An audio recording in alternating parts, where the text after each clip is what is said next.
Memasuki masa tenang, waktunya publik mengawasi tahap akhir jelang pemungutan suara.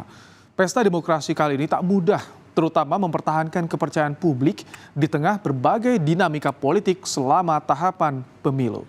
Selengkapnya dalam catatan Kompas TV bersama saya, Rahmat Ibrahim.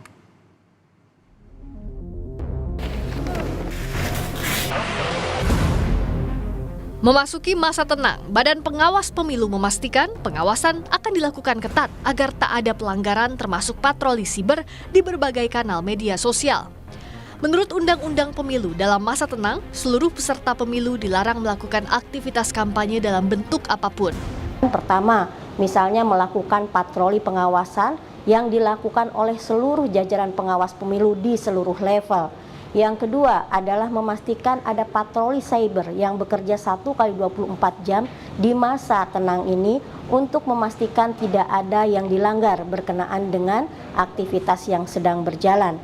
Yang ketiga, dalam konteks ini juga Bawaslu memastikan patroli cyber ini menyasar seluruh media sosial yang terdaftar di KPU untuk memastikan media sosial ini telah ditutup sehingga seluruh informasi memang bisa membuat terang benderang seluruh publik.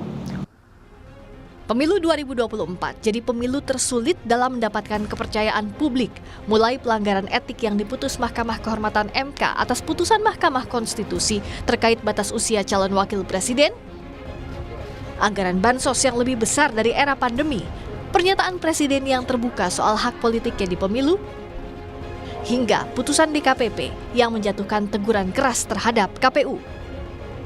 Situasi yang sulit dan sudah terlanjur ini harus betul-betul dijawab seluruh penyelenggara pemilu di berbagai lini, termasuk aparat dan perangkat negara untuk benar-benar taat undang-undang.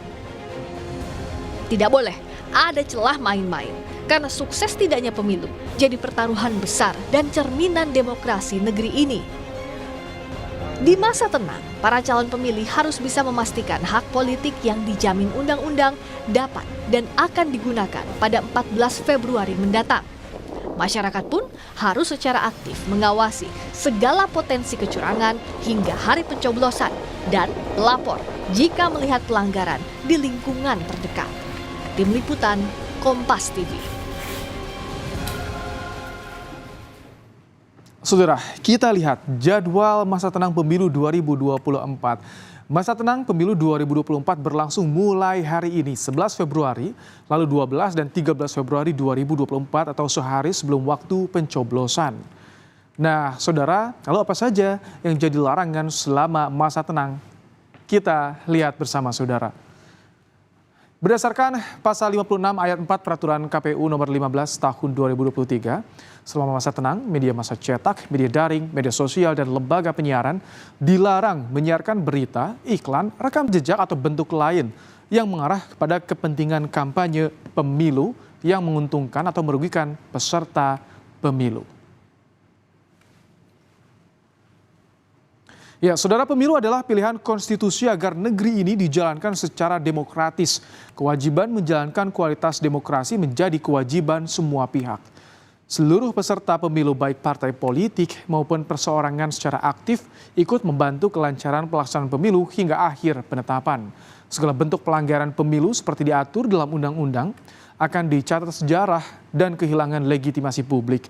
Seluruh perbedaan pendapat selama masa kampanye, baik di media sosial maupun forum-forum lain, harus dipungkasi dengan hadir di TPS 14 Februari disertai kedewasaan berpolitik untuk siap menerima apapun hasil akhir pesta demokrasi.